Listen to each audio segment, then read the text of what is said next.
What's up, everybody? Hey, what's up? What's up? It's been a week. I feel like I haven't seen y'all forever. Look at me, I'm in my library. I see, and See so have this? I. I Hey. have definitely not read any of these books. And you read a lot, so that's saying a lot. I That's do. saying, like, you read a lot. Well, everybody, welcome to the Tingling Tea. Here at the Tingling Tea, we talk about the strange and the supernatural, the creepy and the cryptid, the weird and the wonderful, and all that is phenomenally freaky. Freaky. So if you're looking at the television, to my right or to my left, we have Mr. Auggie, ominous Eddie Peterson. What's up, y'all? What's up? And then below us is the marvelous Mr. Mike, the Mayhem, Alexandre. Thank you for having me. All right. Yeah, exactly. So we have a really wonderful guest here tonight. I'm so excited. But before we even get to introducing our guest, let's talk about what's in the news. Okay. But before we do that, we want to tell you all that our show, Another Slice of Life, has been postponed until April the 28th. We have our guest has been locked in. We are so excited. We're locked and loaded, baby.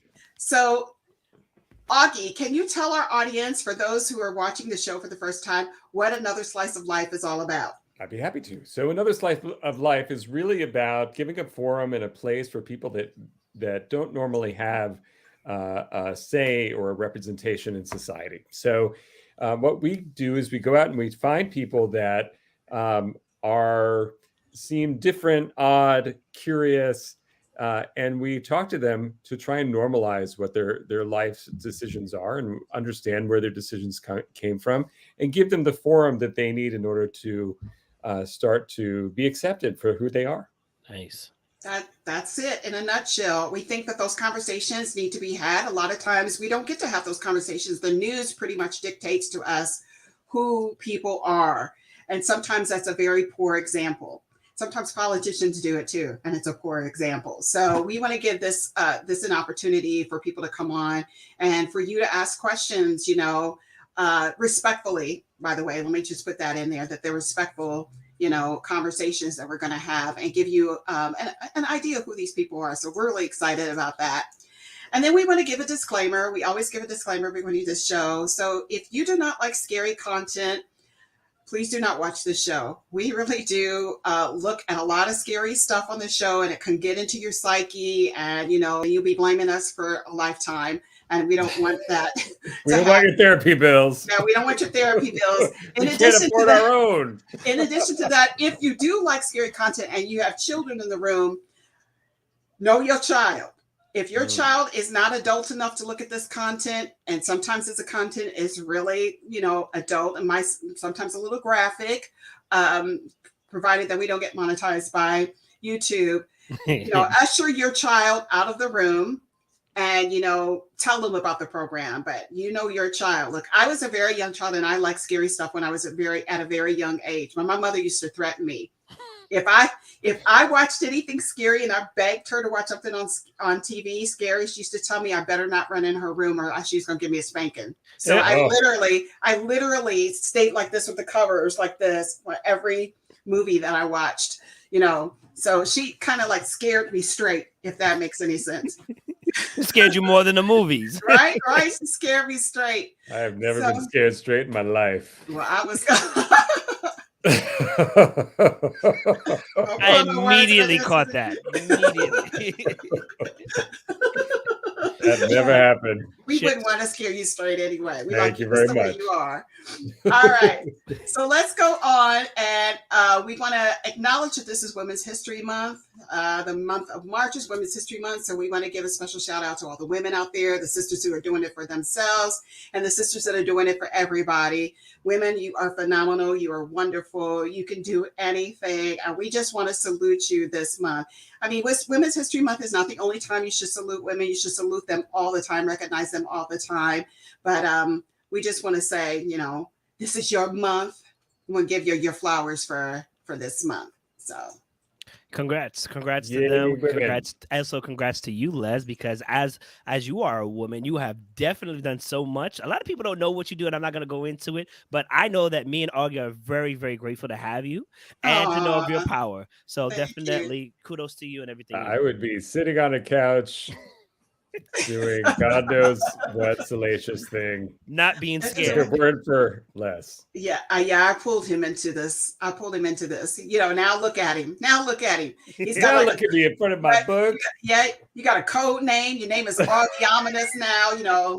which That's you a helped badass name. create. That's right. That's a badass name. So I just want to say, And he's but also gotten better at playing Dead by Daylight. yes, he has. I He actually can escaped. survive. I can survive now. He actually escaped. He actually escaped the other night by himself, and I was shouting. So just to let you know, that doesn't happen often. But speaking of Dead by Daylight, know it. we are going to play that next week. So just to Yes, let you we know, we're going are. to play it. They have a new character, you Yes. all, and we cannot wait to tell you who that character is. So we didn't prepare for that for the show this evening, but let's just say it's somebody you know. Hey, Sheets, it's Hey, somebody Sheets. you know and somebody you are definitely afraid of. Yes. So we Yes. can't wait. We can't We wait. definitely talked about this character a lot. Yes, Yes, we we have. did. We have. This is some Why you topics trying to we guess? covered. Why you trying to guess? No, save it for a surprise. Augie. Yeah, we're gonna save a surprise. Don't let them I'm know. not letting it out the bag. I mean, you could definitely go online and look and see who the character is, but I'm just saying it's a very formidable character, and playing against it, it's even more creepier than watching it on film. Ooh. It's So, kind of impossible. yeah. All right. So this, of course, is like one of my favorite things to talk about. As you all know, and some of you don't, I am a huge fan of Buffy the Vampire Slayer and Angel. So much so that I have a weekly meeting every Friday talking about these episodes with a bunch of other I shouldn't say characters, females Mhm. at my office. Males are invited too, but they just don't show up. But anyway, Yeah, that would be me because I'm embarrassed. I don't watch. I'm like, they're on an episode I have not watched, so I can't talk about Oh, it. that's all right. We're going to give you another opportunity because once these episodes are finished, once these seasons are finished, we're going to start something new. So maybe you can join with a new group. Yes. But Good. currently, we are talking about Buffy the Vampire Slayer. We're on season 7 of Buffy the Vampire Slayer, which is the last season, and season 4 of Angel. So just to let you all know, Buffy the Vampire Slayer is celebrating its 25th anniversary of the show's premiere. Amazing. 25 years ago, it was the first episode of this. And this is how much I love this show. We went to the Great Philly Con and Nicholas Brandon was there. Brendan was there. And I literally almost cried. I almost literally cried my eyes out. Yes. Yes. I almost literally cried my eyes out. Wow. To actually take a picture with him. Now, let me just say from a standpoint,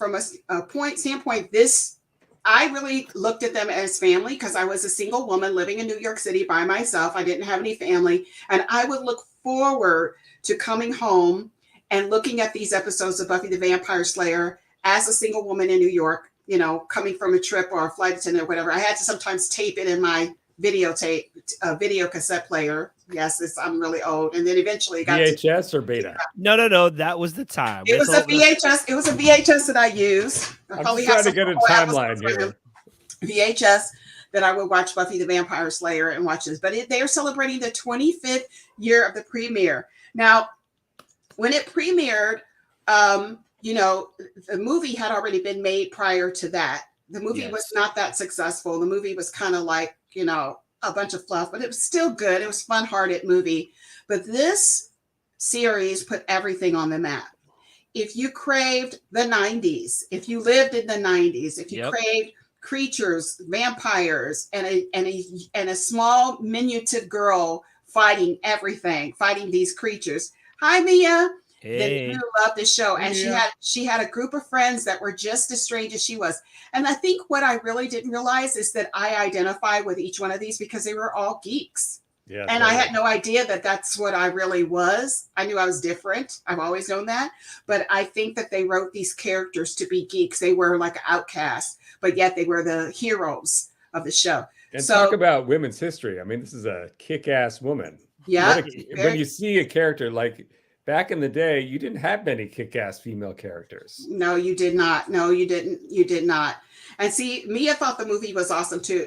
Mia, for its time, I thought it was really good. Yes. But I think that the series just really did it the best.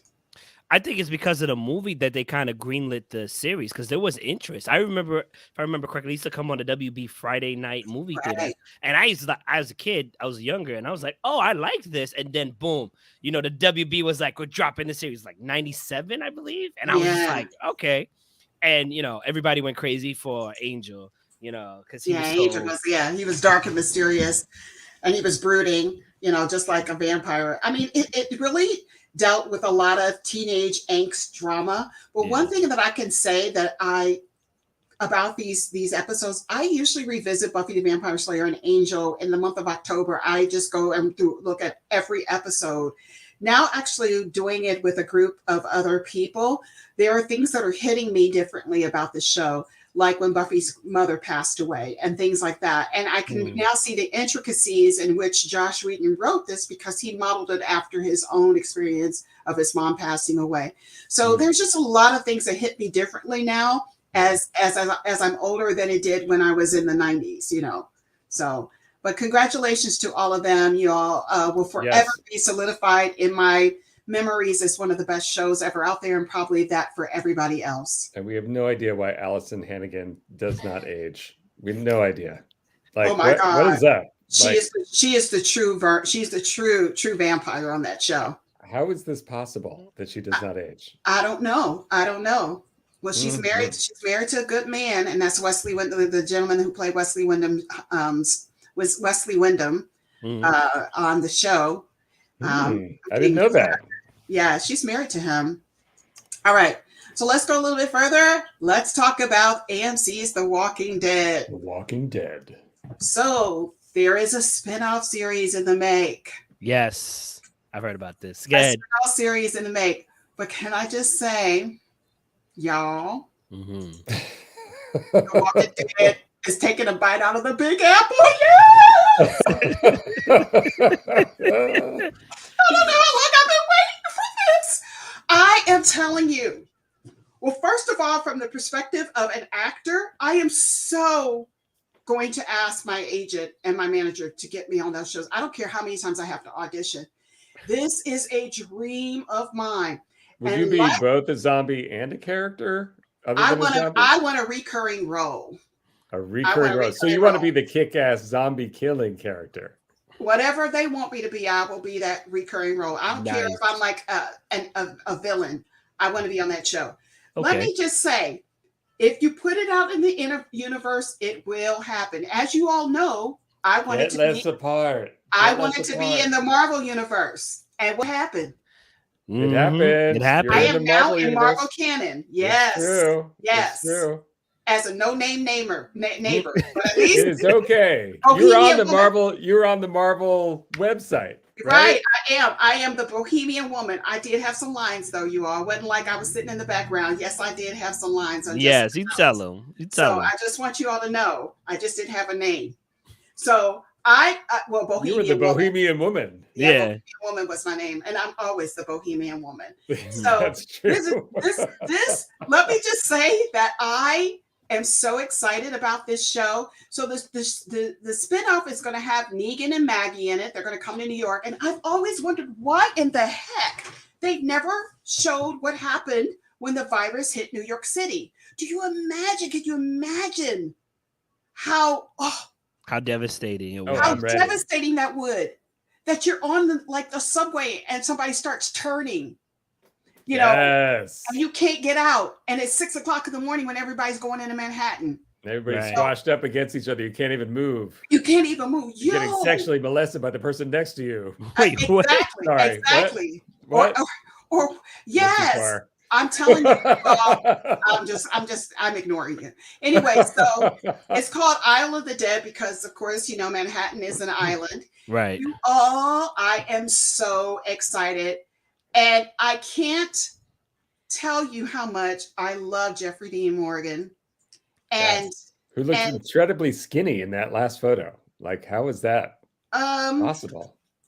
Well, Look how I skinny think he looks. that he looks. I don't know. Maybe they elongated this picture, but it's the apocalypse time. He's not eating very well, so Right. That's what I was gonna say. say that. It's maybe before he became Negan as the leader. He could have been a survivor at this point, and scraps were very few and far in between. No, he's already been Negan because he's met up with Maggie. So this is already, who knows what happened? Maybe they just met up with each other, and he's been trying to survive. I actually have not watched the latest episodes. I'm going to tell you, as a big fan of this show, it was very hard for me to take Carl's death. So I'm kind of like piecing it back into my life. You just ruined it for me. You ruined it all. Oh, everybody, I'm going to tell you something. Everybody dies on this show. Don't be surprised. Listen, there's more horrific deaths to come. Carl's death is not that iconic. There are others that are going to surprise the hell out of you. So I'm just saying, if you've never seen the show is damn good. And now they are coming to New York City, which is what everybody has been waiting for. How does this virus react within an atmosphere of how many people were here in Manhattan? Yes. What is that population? This is going to be unbelievable. So I do believe that they're on their way to Manhattan now. The virus has already, transpired. But I think that they're going to show what ended up happening to the virus when the virus actually hit New York. So they're going to show scenes like that. So everybody, y'all want to be a zombie? Y'all get yourselves down here for these auditions. Oh yeah, I can't. I want to go to the zombie audition. I really do. Yes. Go to Actors Access and look in the trade papers and see if they're looking for zombies for this show. Hell yes. Yes, I am so excited. I'm so excited. I just wanted to cry when I saw this. And I want to thank my agent Albert Bermonti for actually spilling the beans on this, because he always tells us what kind of shows are coming to Manhattan or to New York City, so we know what we're going to be auditioning for. And I'm just telling you right now, Albert, Tracy, Deborah, these are all my agent and my manager. This is the show that I want to be on. And if you signed an NDA, she's really sorry she dropped her name. She's not. Let that woman live. Let that woman live. I'm very proud of my agents and managers. Yes. So here we go. Yes, they're looking for Jamie now. Everybody's waiting for Jamie. Sheets is looking for Jamie. Okay, she's going down. She's about to come on. She's popular. Yeah, she is. Well, you have to love her. She is awesome. So with that being said, we're going to move on. That we claim this. Look at this. They're in the subway, y'all, right here. That is really great cinematography. Yes. Amazing. God knows what's in those seats. That looks like an F train.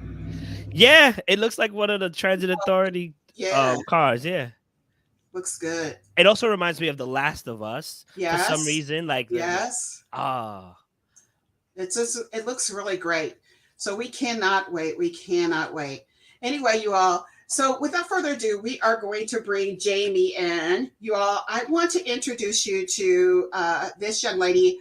I had the pleasure of interviewing her for and I'm trying to think of in Beyond Con. Yes. And we did a whole thing of female artists and illustrators. So she's a comic artist and illustrator who writes and draws the webcomic series Binary Star.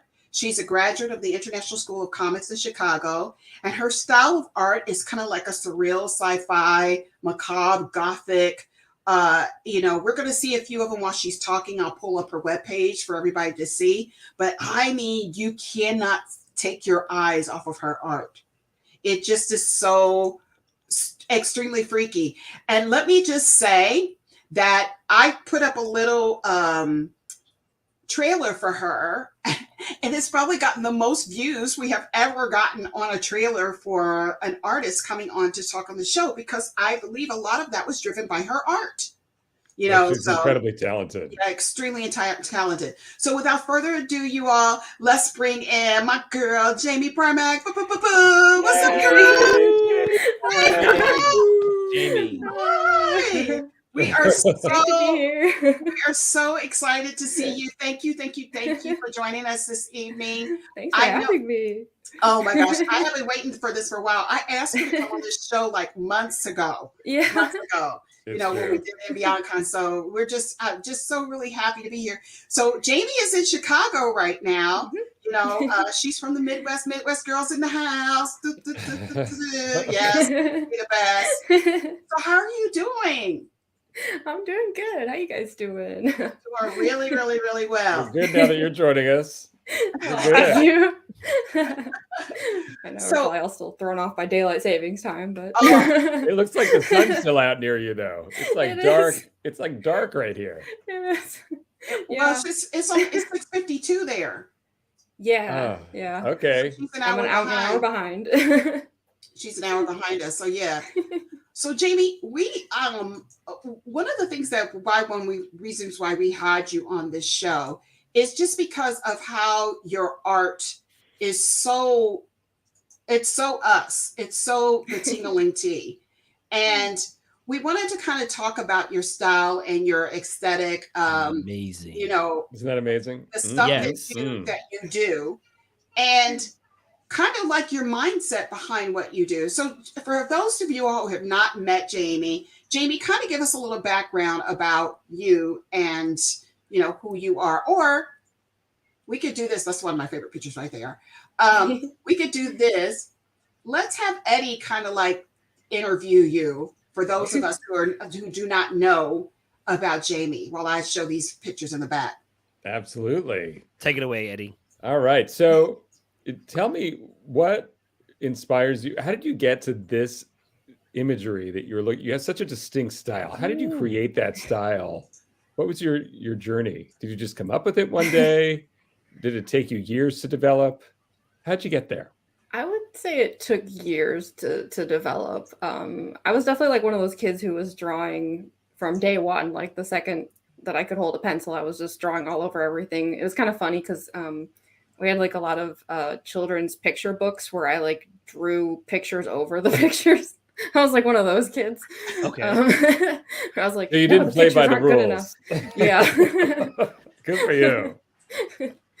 But yeah, I don't know. I was influenced by a ton of stuff.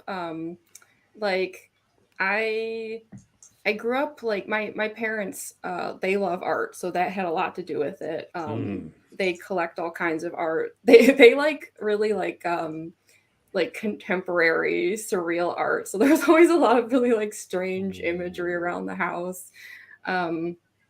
And like they like really dark stuff too. So like I just from like the get-go that was already on my mind. And I had a lot of like odd interests, I guess, as a child. Like I like obsessively watched Cirque du Soleil. It was like just like that's like all I watched. Like everyone was watching Disney and I was just like obsessed with just people in weird costumes and makeup doing weird stuff.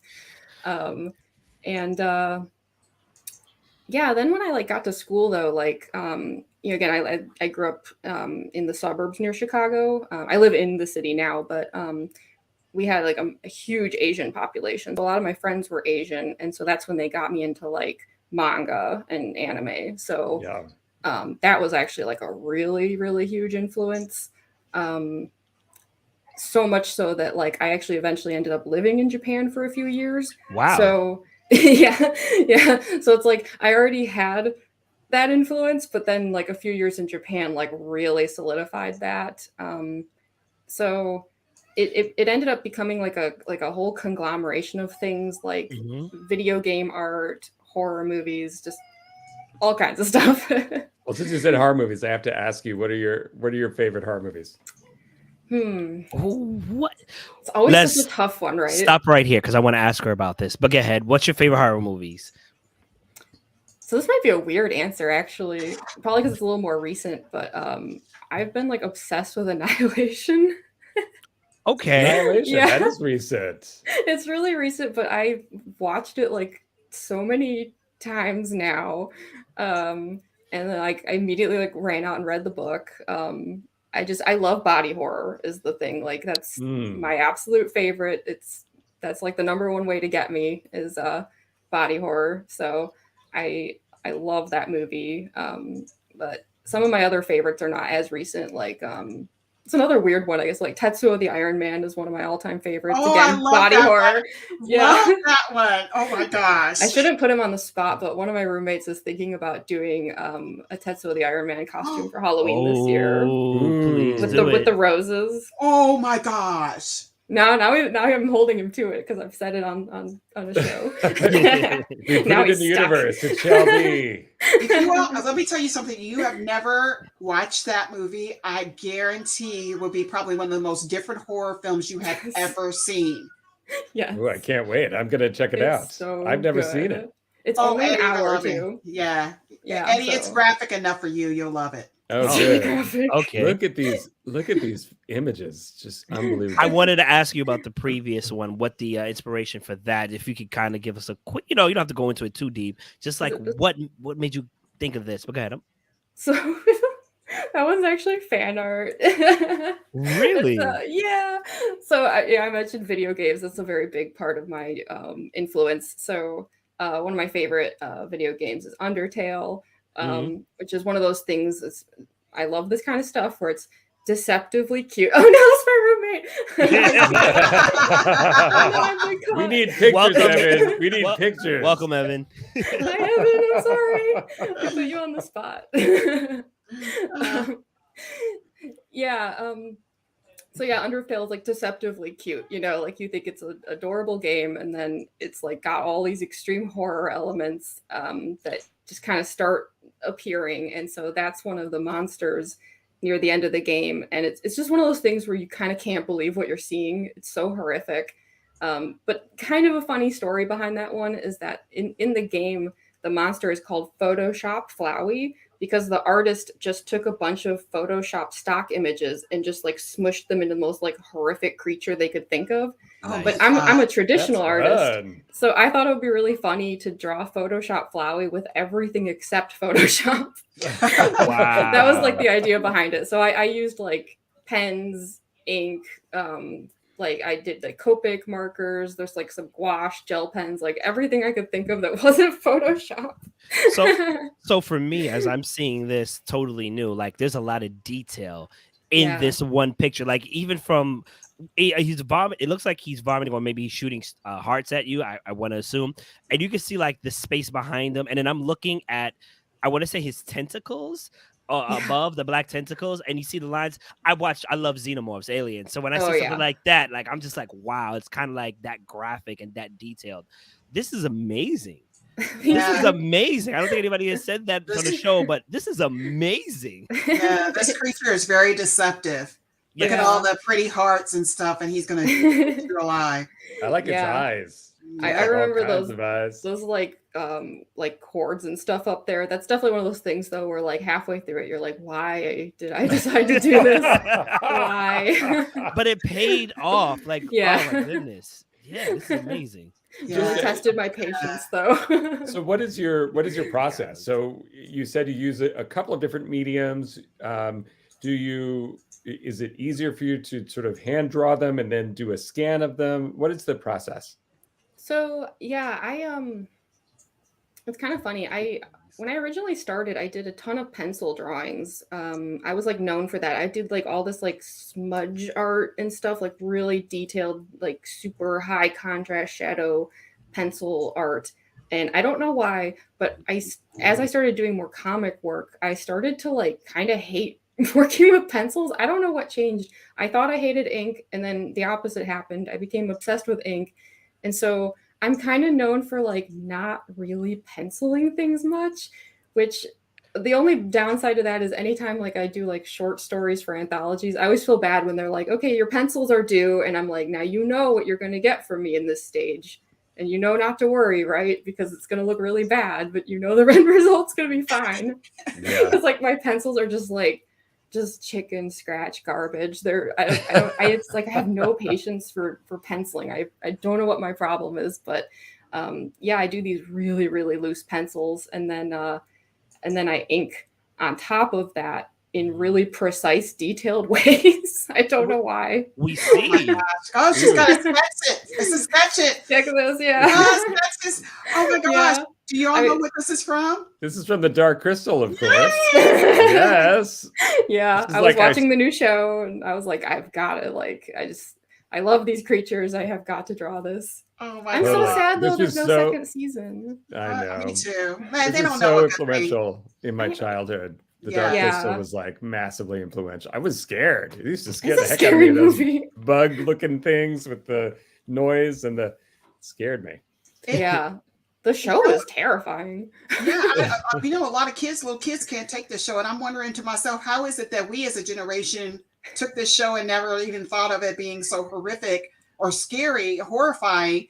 But you know, when I look at it now, I think about it, it's extremely dark. It Yeah. was dark. Yeah, it's like we don't think about it when we're younger. Like my grandfather showed me Jurassic Park when I was like 5 or 6, and I thought nothing of it at the time. And it's like I look back on it now and I'm like, what were we thinking? People's arms were getting ripped off. Like, And look what it created today. yeah, because I remember being like 5 or 6 and thinking like, it never occurred to me that a limb could be separated from my body, but now that's in my head. Now I look at all the like body horror stuff that I do and I'm like, I wonder if that has something to do with it. Thanks, Spielberg. Yeah. So talk a little bit about Binary Star. Like, what was the process of creating this idea and realizing that vision? Yeah, so there's a weird history on that one. So when I was working in Japan, I was kind of like going through that process of, I feel like this happens to a lot of people. Like you're gunning for a certain career, and then you start to realize like, I don't know about this. So at the time I was like, I was teaching English in Japan, but I wanted to be a translator. And so I was doing a ton of translation work. Like I did some stuff for like the local government and things like that. And so it was a desk job, basically. Like I tell people I was teaching English in Japan, and that's true, but it's like, well, I'd be in the classroom a few hours per day, and the rest of the time it's like a desk job. And obviously I'm somebody who prefers creative work. So, I spent a lot of time at that desk writing a book, even though I probably shouldn't have been. I was using the excuse of like, well, no one around here speaks English, they won't notice, which was not true. Some of them noticed. I had one student who was like standing behind me who was like, are you writing a book? And I was like, what? No, what? Hey, get back to class. What do you mean? So yeah, I wrote like an entire book at my desk. And that was like the thing I really wanted to do, was be a writer. And so I finally returned to the US because I was like, I don't want to do a desk job. I was like, I want to pursue creative stuff. And so I wanted to go into writing. And I even, it's weird to think back on this, but I actually even did show that book to several publishers. Not to like get it published. It was more like for advice, like, sure, tell me what I can do to make this happen. But I just started to realize like writing is not an easy career path in general, and so I knew that if I was going to survive and pay the bills, I would need to do something a little more like specific. And that's when I realized like, I like writing and I like drawing, and comics are both of those things.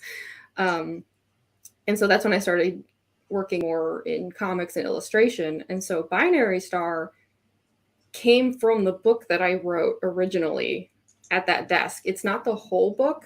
I ended up like splitting that story in half, basically. Because that was a bit of advice I was given constantly, was like, you need to make things more specific. You don't want to do Game of Thrones your first time around, which I completely agree with. So yeah, Binary Star was a part of that book. And I was like, all right, let's take these characters and let's like expand on that. And I figured it would be like a good way to just like learn the ropes, basically. Sure. So like, I'll admit, like some of the early chapters of Binary Star, they're like a bit rough around the edges, like I didn't quite know what I was doing. But that was kind of the point, was like, this always stuck with me. I went to a panel at a Comic-Con where Callie McKernan was talking, and she just said something like the first thing you make is always going to be garbage, basically. Mhm. But the thing is, like, people have a tendency to just keep making that over and over and not putting it out there. They don't actually like learn anything. So Binary Star was kind of me being like, well, then let's do that. Let's just, like, if you want to make comics, then just make comics. So yeah, I just started, it started as a webcomic. I was just posting it for free, and I still do, actually. I was just posting it for free, and I was like, here's a fun sci-fi adventure. If anyone's interested, I post a couple pages a week, and I just do all of it. Like, I do the writing, I do the lettering, like everything. Wow. That's amazing. That's gorgeous lettering. Look at that. Thank you. I had not ever used Adobe Illustrator until then. I was like completely learning on the fly. I had no idea what I was doing. Look, that's how most of us do it. We just figure it out as we go. Yeah. Seriously. It just reminds me, I watched this amazing show, I think it's on Netflix, called Sex Education. Have you ever watched this? And there's that character on Sex Education that has the most amazing creativity, and she is just not she struggles with it, but she really has this vision for what she wants, and she's a writer as well. It just reminds me of that character on that television show in so many ways. I love it. So talk to me about the lead of Primary Star. Who's the Binary Star? So there's technically like a main character, but because it is Binary Star, there's kind of like two main characters. Okay.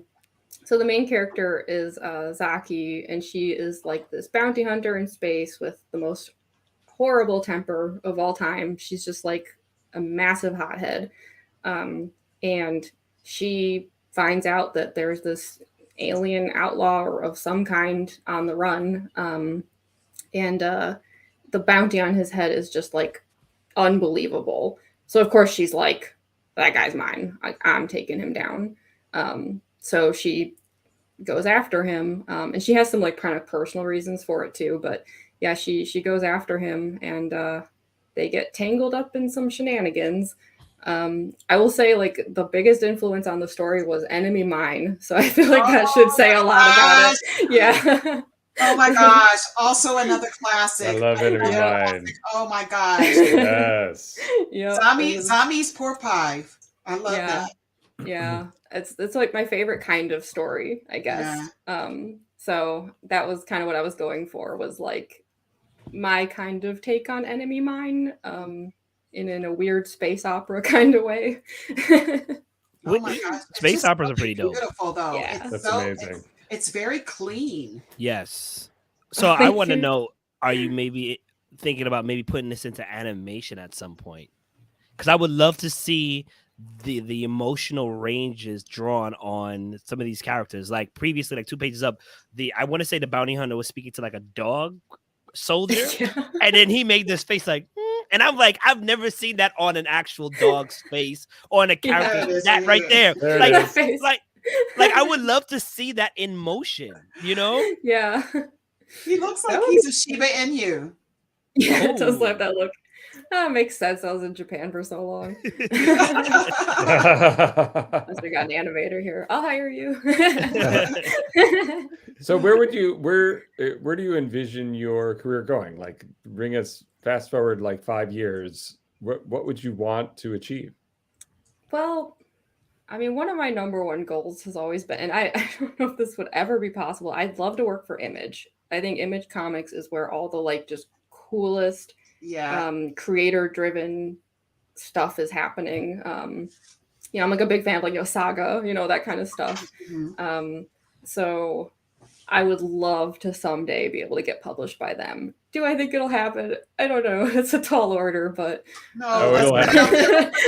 Put it out in the universe. You have a really good following. You have a really good following. Listen, for all of those people who are watching this episode, please, please, please share this and hashtag Image Comics. Yes, please. Yes, please. Image. And put Jamie for Image. Jamie for image. Let's do a new hashtag. Yeah. Twitter. Smart one. Exactly. We want to see it happen. Definitely. Yeah, I would love it. I just think they put out like just all the best stuff lately is through Image. So Yeah. there's definitely a bit of like a fangirlism there. I'm just like, I want to work for you, please. So where can people find you? Where is the sort of the next places for you, and how can they keep in touch with you? Yeah, so I'm all over social media. JamiePrimack.com is my website. And then I have most of my social media should just be under that name. At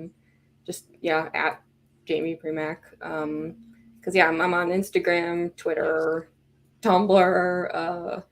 I'm all over the place. And I do a lot of conventions and art shows and stuff. So there we go. Jamie Yes. No. See, the crazy thing is, like, I think Image would definitely pick you up for, you guys remember Heavy Metal Comics? Mm-hmm. So, like, I think your style is perfect for either Heavy Metal. I don't know the company that does Heavy Metal Comics, but also to rival that, I think Image would pick up on that and definitely snatch you up. And okay, yes, I haven't. Put it up. Put it up. Yes. There we go. So I think that would be a great addition for anybody who picks it up. And honestly, who knows? Comics could be going that way again, because that's a style that doesn't really leave. It's all about the creator and content inside of it. Exactly. So, if I see you 5 years on Image Comics, I'm gonna be like, I know that woman. Yes, I know that artist. You put it into the universe. We're putting it in the universe. We're putting it in the universe. I'm gonna wait for that definitely. animation. Yes, we're putting it out there. Listen, if I could put it out there and be on a Marvel show, and now The Walking Dead, because I'm putting that out there, Jamie, we could get you on an Image. Yeah, I wanted to ask you, which show was it? I was on Jessica Jones. It was the last season. Oh. Yes. Awesome. The episode was called I can't think right now. You like literally put me on the spot. But if you go into the Marvel universe and you put my name, Leslie J. Fry, it'll come up what episode I was in. I know my face is actually there. Awesome. Oh, it's so dope. Listen. So cool. I'm looking it up right now.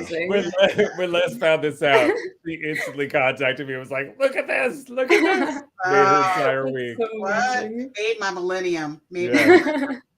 Yeah, definitely. Oh my god, Jessica Jones is such a good show. Like, that's so awesome. Wasn't it good? And it was, you talk about female empowerment. That character, was like, it was so top secret too. When I went to go audition, they wouldn't tell us what it was for.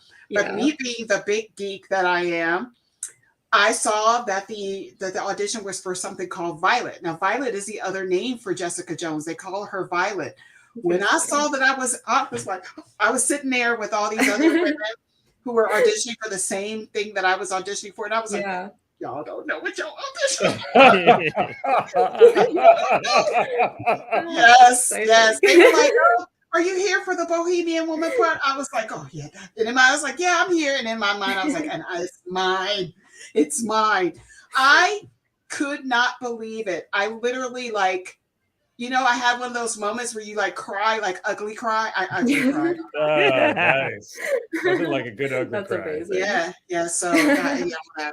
But yes, we're putting that out in the universe. Jamie for Image.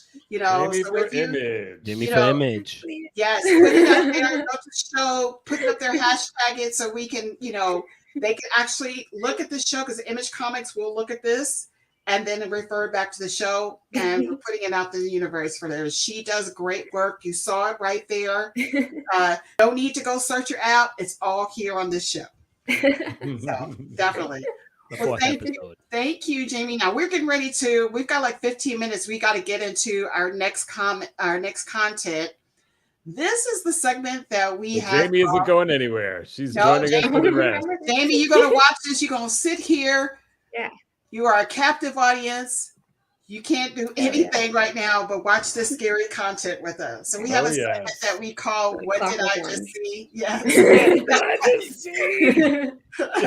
Exactly. So we're gonna we do a little thing before that. So let's start with our. Let me set everything up. Before we do that, I'll go ahead and do my promo.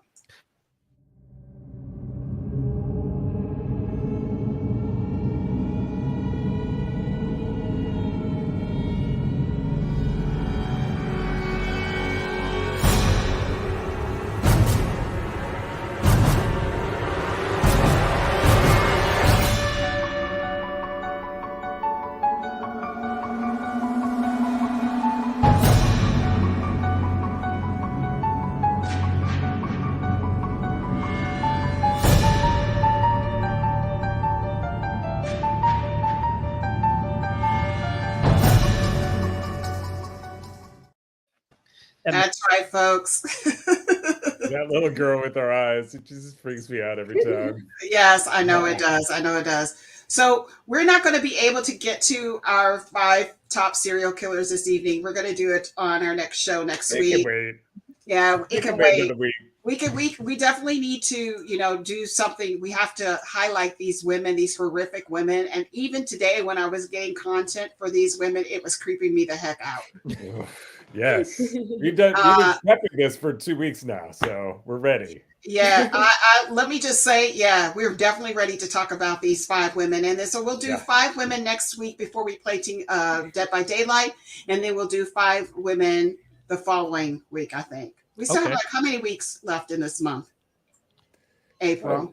You're asking me such difficult questions. I'm going to have to check my phone. We have 2 weeks left. We have 2 weeks left. 2 weeks, So we'll do 5 top female serial killers next week, and then the other 5 the last week of the month. All right. So our first thing that we're going to watch this evening is something called this is very interesting. So, I love my guys that I go to all the time. This is Slapped Ham. And in post, you all, and I haven't done last week, it's in post, I will post these videos in post so that you can go and take a look at them. But we always recommend that you like, subscribe, and share their content. They do a really awesome job of putting compilations together of scary content that's out there. That is their job, so that we can show it to you. And so without further ado, the first thing that we're going to look at is something called Toilet Terror. Oh, this is awful already. Like, I don't even want to. Oh my goodness. So just so that, because we're going to keep up with Japanese horror, we're going to watch this episode, this particular thing, because we love Japanese horror here. And let's just check this out and see if we believe this is a true haunting or not. Here we go. All right. Oh, by the way, Les was in the 4th episode, season 3. There you go. 4th episode, season 3. Memorized. There's very little information about this mysterious video, except that it was supposedly captured somewhere in Japan. Nope. The footage shows 2 men in a public bathroom. The bathroom seems empty, yet one of them claims he can hear a voice.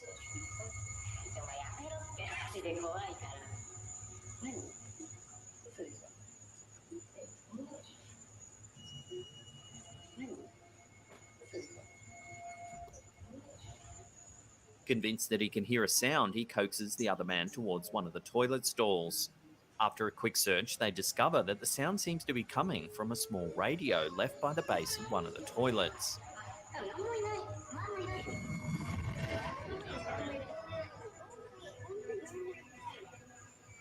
At first, this seems like a perfectly logical explanation for the mysterious sounds, yet the pair soon discover that the device is actually unplugged.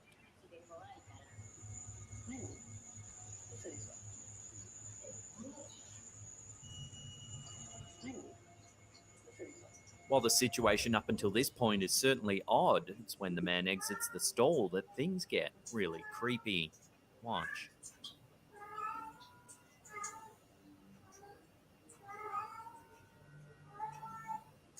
Did you all see it? The face of a young woman can be seen by the man's elbow. Her appearance is so brief that if you blink, you'll probably miss it. However, if you slow the footage down, you can clearly see the mysterious face. Oh, wait, I saw it.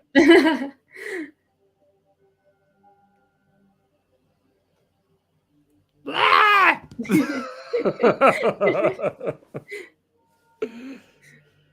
The area is very small, so it'd be almost impossible for the man to not have seen the... There it is. You see that face? Mm-hmm. So that's what he missed with his camera, was that face. Can you see it right here? Yeah, I think you should just burn the toilet down. Just Right burn here. it. Right there. So let's finish watching the video. I am not using that toilet.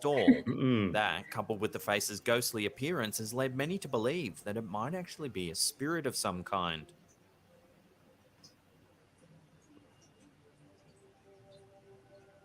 So what do you think's been captured in this video? Could the face really belong to a ghost? Or is there a chance there could have been someone hiding in the stall the whole time? Take another look at the footage and let me know what you think in the comments section down below. Why did they remove the radio? Just leave things as they are. That's a cursed Well, object. I have so many questions. I have so many questions about Okay, this video. So what are your questions about this? So first of all, it was weird that they like didn't turn the lights on. Like they were just like walking into the bathroom and the lights were turned off, which was so weird. Mm-hmm. And then there was a noise in the background, but I couldn't tell if that was Mike's daughter or if that was coming from the video. Was there like It sounded like a cat. a child, or was there a noise coming from that video? I want to say, Somebody said, whose cat is this? I think it was a cat. I don't think it was my Yeah. daughter. No, that was my cat. Oh, that was your cat. That was my Okay, cat. because Yeah, I was my like, why are they not addressing this noise? Okay, and then So before that, they heard a girl's voice in the bathroom. Though they did hear a They girl's did. voice in there, and they went in there and they thought it was they found the radio. They thought, what is this old-fashioned radio doing here? And they just picked it up. There was no electricity. It wasn't obviously coming from the radio. But that object, why would anybody have that radio in a bathroom like that? Yeah. And that yeah, looked like who a put the public radio stall. behind a toilet? Like, let me ask: has anyone on this entire broadcast put a radio in back of your toilet? I don't understand. No. Well, It maybe. is Japan. It is Japan.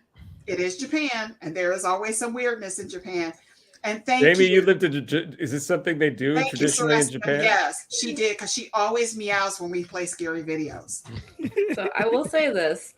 I know Japan has a reputation for being clean, Mhm. but I'm gonna be honest. That's right. Spill They the tea, have- Jamie. Spill the tea. We're They have ready. some of the most disgusting public bathrooms you will ever see in your life. They are some of the scariest places ever. And I have been in some bathrooms in Japan, especially. I mean, I feel like this is true for any country. Concert venues. Yes. Ooh. Oh my god!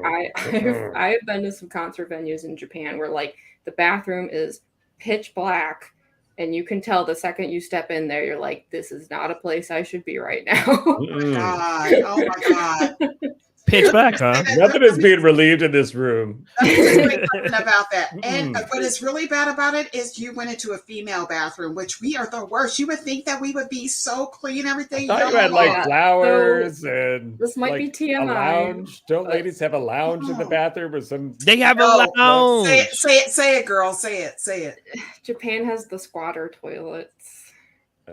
the one where it's like a hole in the ground. Oh, yeah. Only You gotta okay. aim. You Is gotta it aim and- only squat? Like There's that, no eh? like sitting at all. No sitting option It whatsoever. Depends on the bathroom, but like a lot of like old, like more rural train stations or like public parks and stuff like that, it's only squatter toilets. And actually, the school that I worked at, with the exception of like one or two bathrooms, I think it was all exclusively squatter toilets. And that was a junior high school, so you can just In imagine. a junior high school. Yeah. Oh my God, I can't even think. High school students in squatter bathrooms. Oh my God, I'm dying over here. I've Mm. How seen are we some so things. advanced? This Civilization conversation yet so took such a backward. turn for more you know what? scary. You know Japan what? is a constant contradiction like that. Like they have some really advanced technology, but then like the school I worked at like exclusively still used fax machines and stuff for everything. It was like the worst. Like a lot of stuff was so out of date. Fax machines. Oh my God. I Yeah. didn't even know you still could get a fax machine. I That didn't sounds either. horrific. Oh my gosh. All right, you all. So we're going to go to our next one, which is also Slapped Ham. Once again, he really picked up some really good footage this week. This one is called Haunted Theater. Okay. Okay, so let's take a look at this. So this man has been asked to do an investigation of a very famous, now closed down haunted theater. And this is what happened when he went and did his investigation. And we always agree that theaters are extremely scary. So let's take a look at this. That's a scary photo. That's a scary face. It's an unfortunate still right there. Here we go. I will be doing a preliminary investigation of paranormal activity. YouTuber Phil Kosh is certainly no stranger to the paranormal. On this occasion, he decides to explore the Alchemist Theater in Bayview, Wisconsin, a venue thought by many to be haunted. Even Kosh himself claims to have had a conversation with several actors who have witnessed strange things in the theater as well as in its basement.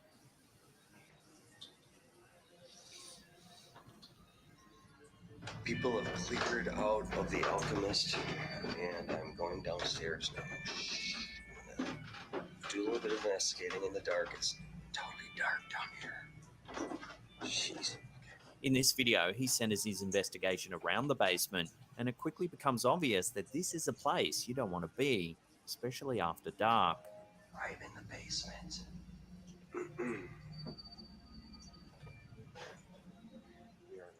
As he explores the dimly lit area, he's suddenly startled when he runs into a cord hanging from the ceiling. Jeez. Now I'm freaking myself out. I'm freaking myself out because I just ran into this little thingy hanging from the ceiling. Alright. Jeez. Already on high alert, Kosh's night only gets creepier from here. He makes his way down a passageway and begins to search the adjoining rooms. Going down this hallway, we got 2 doors open here. What's in this room here? He eventually reaches a doorway. Take a look at what he finds. Oh! Jeez! What the... Okay. Shh. Inside, he discovers a creepy doll-like prop that appears to be hanging from the ceiling. No. The investigator is immediately spooked, however soon regains his composure and returns for a closer look. But this is a theater. I'm sorry. This is a prop. This scared me. Look at this. Okay, everybody, look at this. What wouldn't... Okay. What... And she got boots That on. must have been from a play. That is horrifying. Yes. Boots, though. Okay. now Nice I got boots, really yeah. Nice outfit. real. Yeah. It's a good outfit. I'd wear that. Disturbing thing I've seen in my freaking life. I don't, that looks really weird to me. That doesn't even look like paper mache. Yeah. What did he hear? A Suddenly, a door sound? closes behind him. He decides to follow the sound, but is soon distracted by yet another door slamming shut. Oh, come on. I think I have enough information here to get the hell out of here and bring my team back in. Oh, now you want to bring your team? Okay. Sound like it came down this hallway here. I'm in the dark. I don't have a real flashlight. I'm going off of my view screen right now. Oh, I can't see anything. Sound like a door closing. I still hear voices upstairs, so the voices of the music is still from upstairs. That. I can't tell if that was from upstairs or not.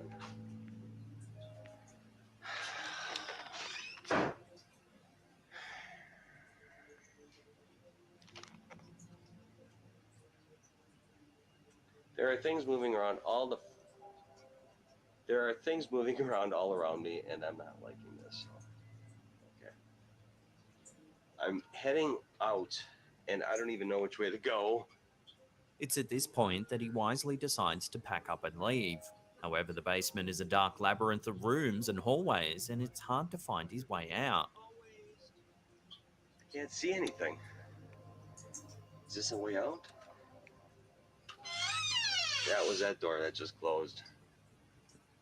Then, just as he thinks he's found the exit, this happens. Alright, I'm looking for a doorway to the upstairs with this little thingy. Here's a doorway, here's a way out. Jeez! What? Watching that again, a broom or shovel inexplicably falls in front of him. Then the video abruptly cuts out. Yeah, he took off, I'm out of here. I don't know where I am. but he goes Kosh back. is obviously able to find his way out because he returned to the theater 2 months later.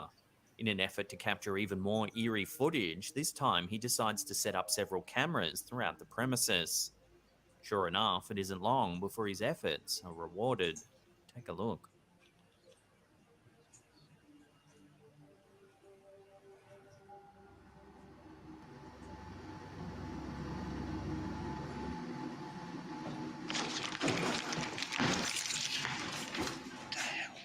Something just moved. Something move behind me. Jeez. As he takes a seat in the theater, the chair behind him. Yo. Whoa. Yo. Something just moved What? behind me. Jeez. Okay. He then returns to the basement. As he approaches the room where he first saw the creepy prop in the previous video, the door appears to open all by itself. Okay. Well, I'm gonna look, see if this prop is still back here again. And we'll take a look.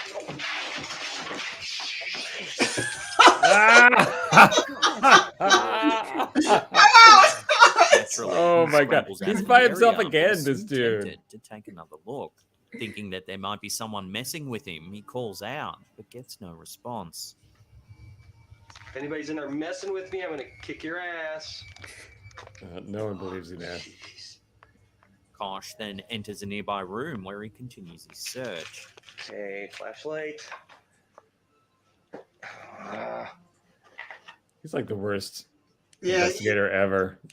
he's totally scared too. That's what makes it so believable. Suddenly, the door to the prop cupboard opens once more, this time with a lot more force.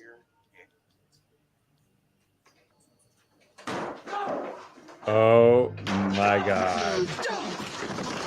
He totally This fell. event is enough to send the explorer running from the basement. As he does, one of the stationary cameras captures another door opening. What? Panic, Kosh quickly grabs his equipment and exits the building. Out.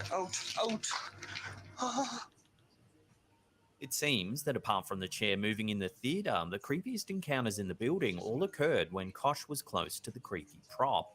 Could it be that the doll itself is responsible for the strange events? Some people thought it might be possessed by a restless resident poltergeist. Sadly, the theater is now permanently closed, making it difficult for anyone to find the answers to these pressing questions. Sadly. Dad. Probably good. Yeah. So I really love this footage because the guy was so authentic, Yeah. you know, that it was hilarious. It was almost like watching, Abbott and Costello show. When I was watching it, I was just like, I thought that this was hilarious. So I'm going to go ahead and continue to follow that investigation and find out what happens. But obviously, he is very clumsy. He's very much a clumsy, what I would say, investigator. Yeah. it's hilarious. Yeah, they need to burn that thing down. Burn it. He Well, didn't that come was- back with his team at all. It was just him and some cameras. Some Burn it. cameras. Yeah. That was freaking scary. That was scary. The thing that's really interesting there is that prop that's down there. Nobody said anything to him about that prop being down there. And there have been circumstances where people have gone to like haunted houses at carnivals and stuff like that. And there were actual authentic bodies Mhm. being used as props. So maybe that's the case here, is that spirit, that thing is actually a human being. I mean, I think it was those boots. I think those boots Yeah, were great haunted. boots, but they gotta burn. Sorry. Also Wisconsin, so I'd believe it. Yeah. I believe it. I believe it Don't too. get mad. I lived there for several years. But she Not was the hating, way, but she looked like she was dressed like a lady of the evening too, if you Mhm. think about it. So what is that prop doing down there? And I was sitting here trying to figure out what play has a prop like that. None. Exactly. So nobody actually has done an investigation on what that is. And maybe that's what he should do. See, what is this thing? Well, we'll 'Cause never obviously- know. Yeah. Don't let us in. So we have time for one more. And That was a good one. That was a good one, Les. you know I always pick a really good one. You know I do. Let's look at You're the reason why I don't sleep at night. since we're talking about Japan, let's look at a Japanese TV with 3 girls playing a Ouija board. always a What good happens?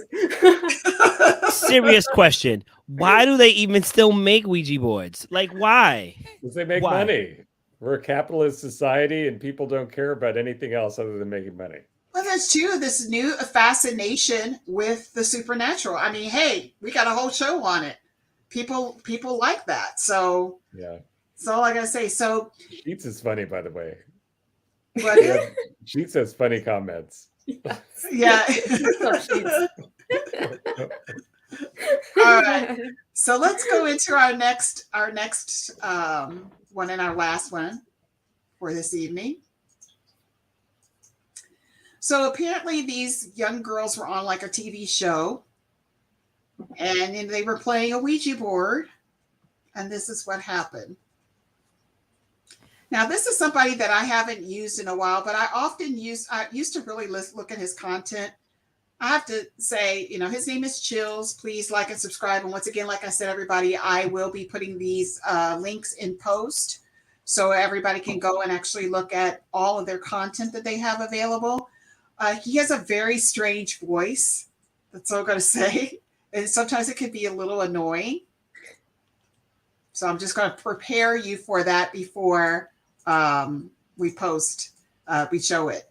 So let me just add him on here real quick. We accept everybody here at the Tingling Tea, weird voice or not. Yeah, well, we'll see, because his voice is rather annoying.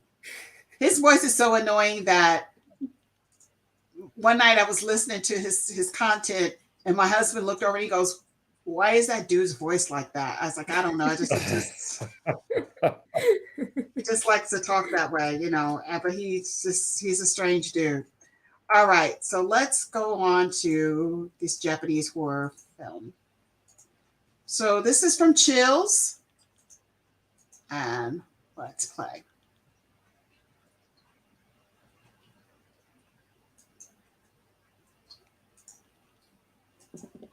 These three girls playing with a Ouija board seem to be on some sort of Japanese television show. This isn't very surprising since some of the scariest evidence of the paranormal seems to come from Japanese game shows or investigation series. The girls have apparently been threatened by the spirit to not film this encounter, but it's clearly not their decision. The board or spirit threatens to curse the girls and they are understandably shaken up.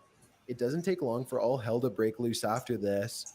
One of the girls claims to see a woman and the group jumps, leaving two of the three young girls on the floor. In their panic, the quarter they were using as the planchette begins to move swiftly on its own. Furniture in the room begins to fly around as if being thrown, and a strange loud clicking can be heard.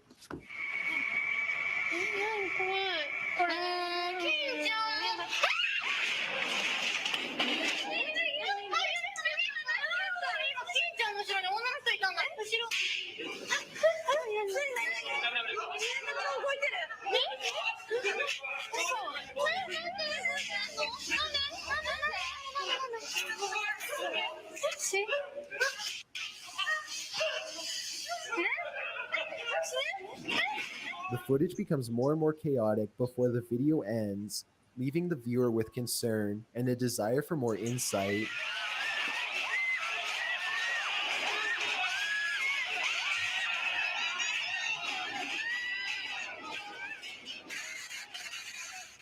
Before we get to number one, okay, if what do you've y'all ever been think about that? curious Did as you to think what it I was look like real? in real life, then follow me on Instagram. That at cameraman was TINGLING horrible, TEA'S first of all, okay? That cameraman was all over the where I place. post video updates. Yes, yes. He was totally horrible. So what do y'all think? Was that real or was that staged? It felt staged to me. I'm guessing a magnet. Yeah, but for the quarter that far away, I don't know. I don't know. It was well done, just though. felt. let's talk about Wisconsin I don't know. boots. All right, so So, maybe there was a sale, and there was a curse. The Japanese girls, for me personally, it may have been staged because the desks kind of come one way, and it's just like it feels like controlled. But my thing is the quarter. How do you control a quarter from that far away to, But the angle, if you had you've seen how they do things with a magnet underneath the table, right? And yeah, That's what I'm thinking. when they cut to that edit, it was just a girl pointing to the table, and then it was straight down. Like you couldn't see under the table. And then, and Jamie, please correct me. It just felt it felt like they just had some girl had set this up and, had some unwitting girls trying to do a certain thing and told them to do a certain thing. and then Probably. then they sort of pulled the trigger as they were there and had them react. Yeah. Probably. I don't know why they would be doing it for a television show. Yeah, that's the thing. Well, you know, that's another thing. Like, if they're doing it for a TV show, it's got to be kind of staged. Yeah. No producer is going to put all the effort into putting this together without guaranteeing some scares in there. Exactly. All right. So that one didn't impress you all. I know we've got 3 minutes before we end the show. I'm going to show you one that I think will impress you. Okay. Quickly. Mike is like, no more. Come on, Mike. Come on, Mike. You can take it. One more we can do. All right. Les is an enabler, okay? What do you mean? What do you mean I'm an enabler? You're the type of person to tell me rehab is for quitters. And then it's like, but I want to get better. Watch this scary movie. Watch All it. right. So this also comes from Slapped Ham. Let's look at this. Stay out of this, baby.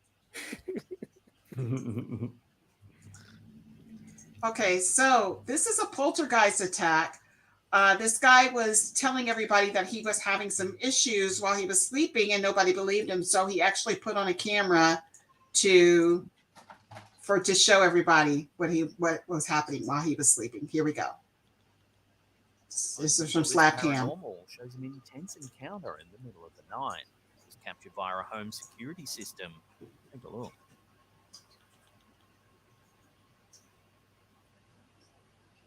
What?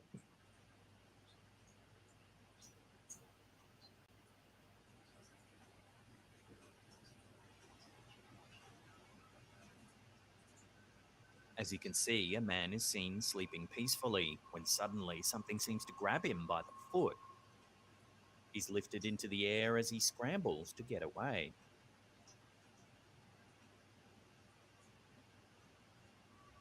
Eerily, he then just sits cross-legged, not moving at all. Some viewers thought they had just witnessed a possession, a demonic energy entering this poor man while he slept. Others believe it's the work of a poltergeist, a type of spirit that many paranormal investigators say can interact with the physical world. However, a lot of people were suspicious of the camera's position, declaring the whole thing a staged hoax, a clip designed to soak up TikTok views. So is this real or fake? Take another look and decide for yourself.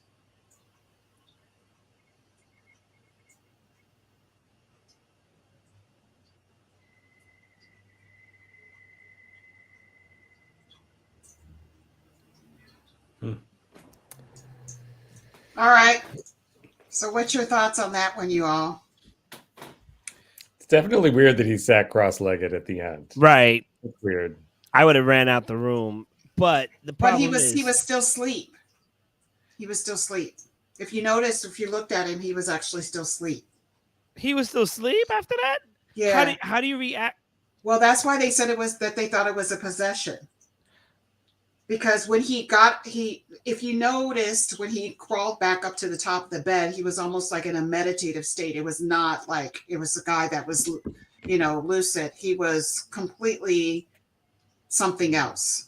I'm moving out the next day.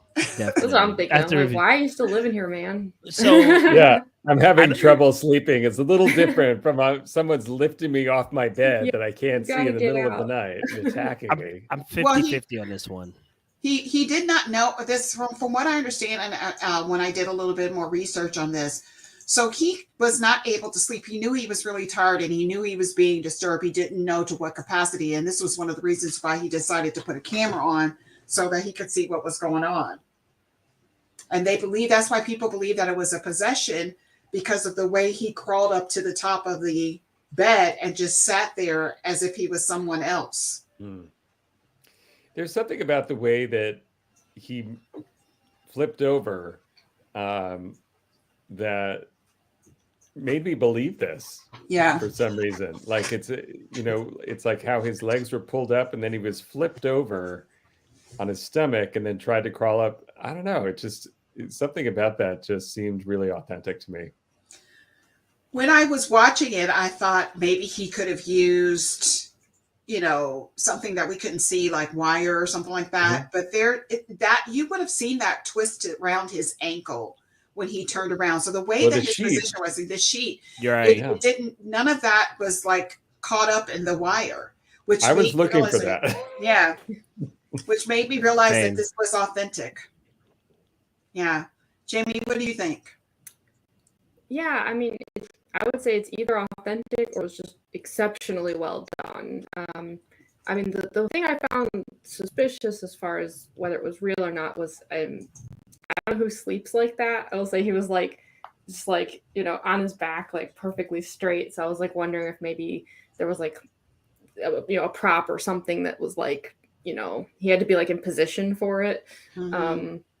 But I don't know how they did it. That's the thing. Like, I don't have the slightest idea how the effect would be done. If you look closely, he's sleeping on a purple mattress. That's why he was sleeping so straight, because it's so comfortable. His body just sinks into it, Mike. Good mattress. They're not a sponsor, Mike. They're not a sponsor. So Sorry, the red and blue mattress. Yeah. That gentleman is not here in this country, because if you notice, he was sleeping in a twin bed. So I don't know, it's definitely not sleeping in this country. But I have to believe that is kind of authentic because of the way he turned in the bed. Yeah. And then what happened to him afterwards, like this, whatever took over him afterwards, where he was sitting there breathing like he was an animal. I don't know. I thought it was authentic. Yeah. Yeah. I mean, I don't know. What the heck did I just see? Yeah, what the heck did I just see? So that's our segment of what the heck did I just see, or what did I just see? I don't know. I could put a heck in there. That's your, you added a word. That's okay. What did I just see? Jamie, we want to thank you so much for being on the show with us this evening and having some fun with us. Once again, everybody, please like, subscribe, and share the content for the Tingling Tea off of Cliff Dive Productions. Go over there and like it now, and make sure you put that hashtag Jamie for Image. So we can put her on Image. Say that this is a turning point in her career tonight. That she was, that we got her on Image Comics. And Jamie, where are you going to be? Are you going to be anywhere? Are you going to any of the cons? Are you doing just virtual cons? What are you doing right now? Yeah, I will be at cons. I'm doing Indiana Comic Con next month. I can't remember. I think it's like 12th through 15th or something like that. I'm doing a local show in Chicago. And I've got a bunch coming up. I'm doing Grand Rapids Comic Con, Motor City Comic Con. Those are both Michigan. What else have I got? Yeah, a lot of Midwestern shows. I'm doing a bunch of those. So she's doing the Midwestern circuit. Yeah. Sometimes I go farther, but yeah, as far as what I have upcoming right now, it's all very Midwestern. Okay. Well, please stay safe while you're at those cons. Oh, for sure. I'm so paranoid. I'm one of those people where I'm like Purell, like every 2 seconds. Yes, I probably look crazy, to be honest. And I won't take my mask off for anything. Yeah, don't take your mask off. I mean, in addition to going to the cons, right now the restrictions are very lax. But we also know that when you go to cons, there's something called con crud that you get. A lot of people get sick just coming from cons because you're exchanging stuff. You got your hands are into everything. So yes, please stay safe. We can't wait to have you back on the show. Look for another invite. And we'll wait till we get an update, especially when you get that job at Image. Yes. Yeah. And have you come back in a couple of months, and maybe we can have you come on with Chandra, because we'll do like a reunion. And have her come on and do a female.